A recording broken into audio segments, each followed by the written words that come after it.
What is good, YouTube? Finally back in the Philippines. I finally settled down.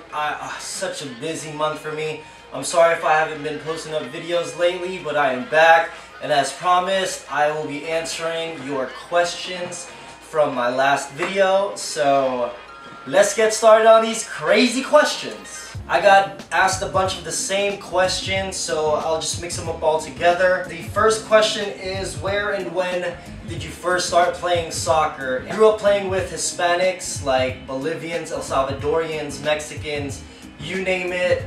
I was friends with them and all they did was play soccer during recess. Next question. Which football soccer team do you support in real life, bro? This is a hard one for me. But I have always been a Manchester United fan. Yes, I know we are shit. I have no idea what the hell Moyes is still doing as manager on that freaking team. Somebody get that fool out of our team, please! We miss you, Fergie, you freaking twat. This is from my boy Insane Kicks. Who are your top 5 players of all time in soccer, football, and basketball? This is gonna be a hard one, but on the top of my head, it's gotta be Cristiano Ronaldo, Brazilian Ronaldo, Zidane, Ronaldinho, and me being the DC United fan that I am, I'm going with Marco Echeverri. American football, it's gotta be Brett Favre, Deion Sanders. Since I am not a glory rider like a bunch of the NFL fans out there, my favorite team is the Washington Redskins. I grew up in Virginia all my life, so I can't see myself rooting for another team. So with that being said, it's gotta be Sean Taylor. R.I.P. We miss you, brother. Palamalu, just cause he's crazy, has the whole big hair going on. Dude's insane, he's a wrecking train. Last one has got to be my boy Doug Baldwin. He raised the Philippine flag. Basketball, top 5 favorite players has got to be Michael Jordan, Scottie Pippen, Dennis Rodman, Tony Kukoc, and Ron Harper.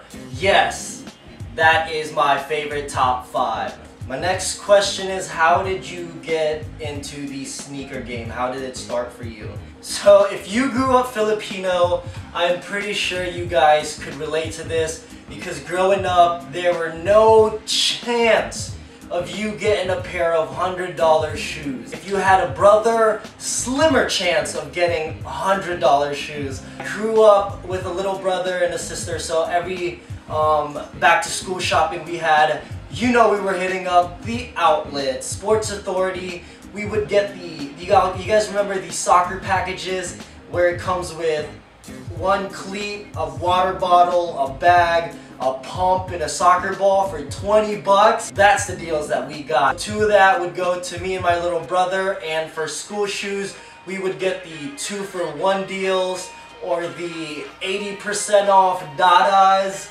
Oh my god. So that's what we got. All the other cool kids got the Jordans on, all the expensive sneakers. I was never into that because we could never afford it, so it really did not matter to me. Funny ass story of how I got into sneakers is because back in middle school, fakes wasn't a big issue back then. People didn't even know they were fakes back then, or in our school, I didn't even know they were fakes back then. I took a trip back to the Philippines and went to Green Hills and saw these crazy sneakers, which we later on know today as the Nike Ultra Posits. There you go. I scooped up the all black joints, had no idea what the sneaker was, got it for under like $20.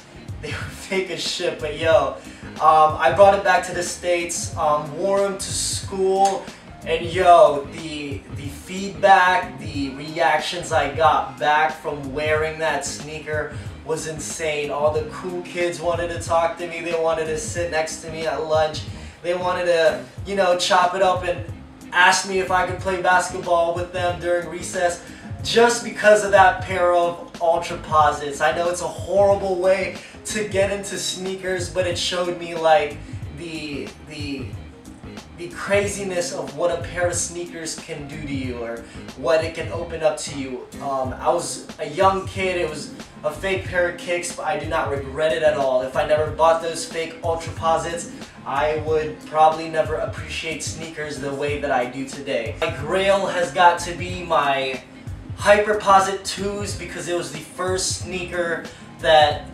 expensive sneaker that my mom bought for me. I remember walking into a Foot Locker, and back then what they would do is they would have this glass case, I don't know if they still have them today, and they would put it on a revolving little platform inside the glass, and it was just right when you walked in the Foot Locker, it was right there in the middle of the store, revolving with lights on it, and I was just like, damn, that sneaker is sick. Back then, all patent leathered sneakers were just the shit. It was the go-to sneaker. I looked at the price tag, it was $125, I remember, because it was the most expensive price tag I've ever seen on a sneaker. There was no way in hell my mom was even gonna get me those. I was with my mom and I was like, no, I can't get them.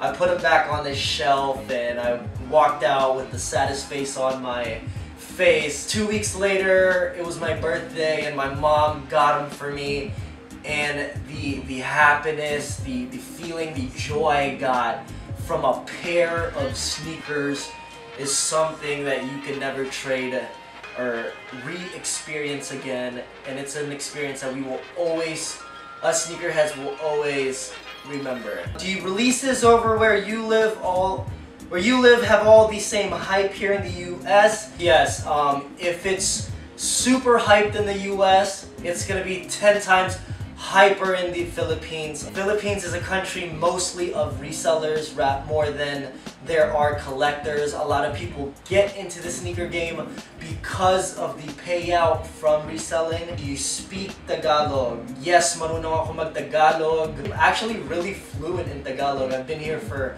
3-4 years, so it's only right that I speak the language fluently. And I grew up speaking Tagalog. I think it's very good to know more than 2 to 3 languages. It helps a lot when traveling. How has your life changed with YouTube?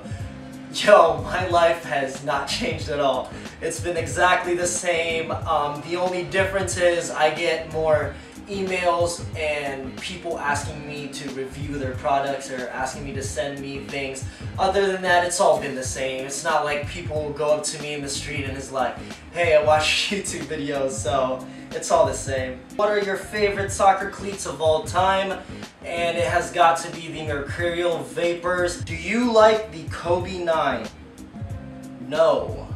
Will I review them and buy them in the future? Probably. Your top 10 favorite kicks, and from the top of my head, this is not in order, it's just from the top of my head, it's gotta be the all black Flight Posits, all black Ultraposits, copper foam posits, because it'll probably be the closest thing I'll ever have to an all gold shoe. Fourth one is the Jordan 6 Infrareds, Nike SB Huxtables, the Nike SB Year the Horse, just cause Sabotage personalized my pair. Nike Air Max 1 Year of the Snakes, because I am an 89, so that is why I am a Year of the Snake. Air Max 90 Duck Camos.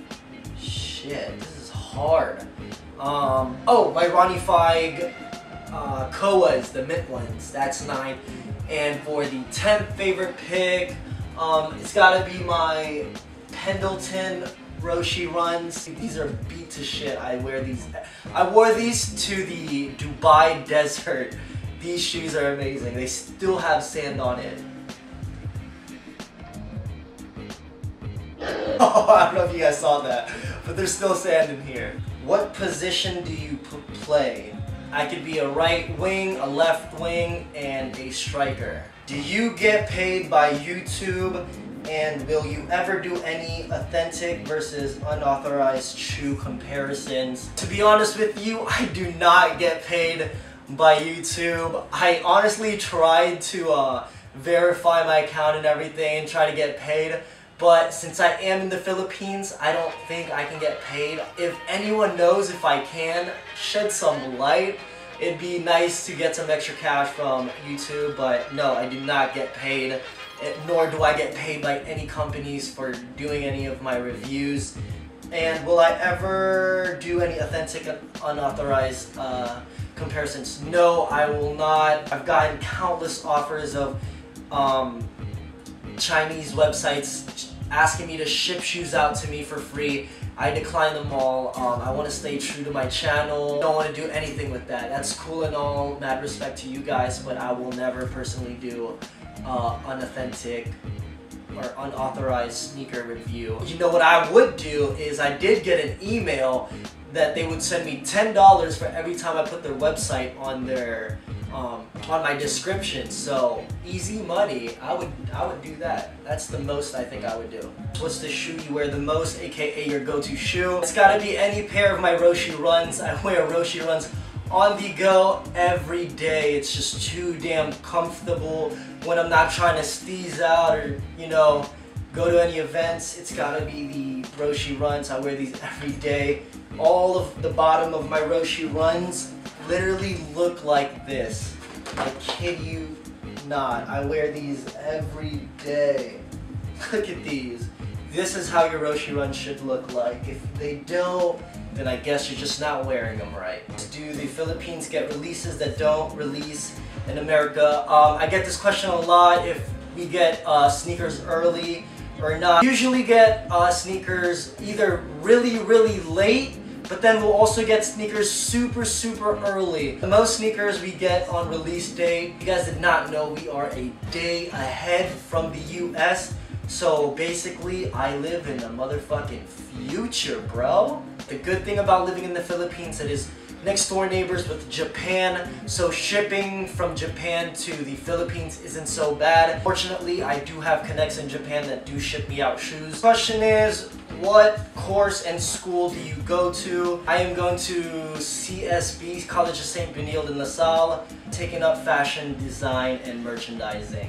Tips on what streetwear to buy. I used to be crazy about Japanese streetwear brands such as Comme des Garçons, Neighborhood, Fragment, Isvam, Mastermind Japan, Carhartt, all those crazy avant-garde streetwear brands. I used to be all about them. Calmed down on that ever since I started making my own clothes. Honestly, we all do buy clothes just for the brand.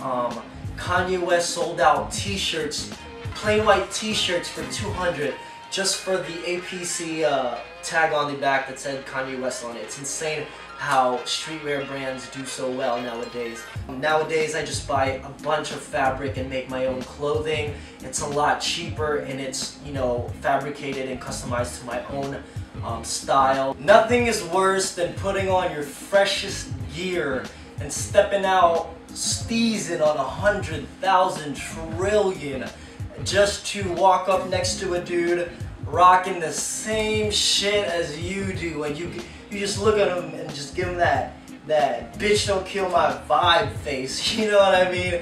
That shit is a vibe killer. I hope you guys enjoyed that video. If you did watch the whole entire thing, kudos to you guys. I know it's long as shit. I do apologize. Thank you to everyone who did participate and asked me a million questions on my last video. I do appreciate it all.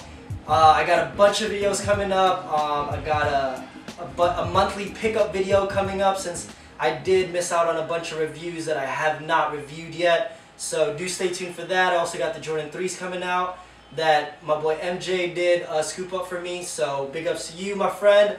Till the next video, I'll catch you guys on the next one.